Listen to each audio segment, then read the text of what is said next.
wasn't until 10 seconds later that I realized it was a test. My kindness not only earned the commander's approval, but also caught the attention of military flower Carter. My name is Steve Rogers. Before this, my military life had not been smooth sailing.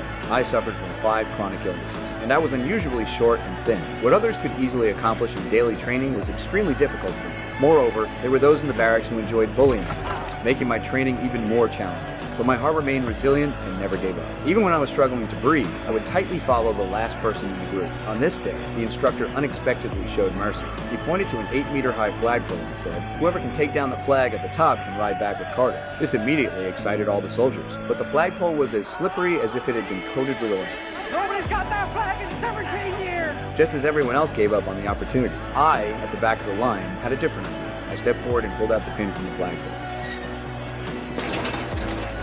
When I calmly handed the flag to the instructor, I proved myself. Though I wasn't the strongest soldier, but my heart was filled with justice and light. And because of that, I was selected by Dr. Erkins for the Super Soldier Experiment Program and became a candidate for the Super Soldier Experiment Program. The transformation process was not as simple as imagined. Not only did I have to endure hellish torture, but there was also the possibility of failure. But I believed I could do it. At the doctor's signal, 2 devices filled with needles were inserted into my arms. Immediately afterward, 6 vials of super serum were slowly injected into my body. Although it was a bit uncomfortable, it wasn't too bad. But this was only the beginning of the experiment. As the machinery activated, I was sealed inside an experimental chamber. As energy was injected, the chamber emitted a blinding light. However, when the energy reached 70%, my agonized screams echoed from within. The doctor immediately attempted to halt the experiment, but I stopped him. It wasn't until the energy reached 100%, causing the entire power system to shut down. The modified equipment finally stopped. However, there was no sound inside the experimental chamber. Had the experiment failed, but when the experimental chamber slowly opened, everyone present was stunned.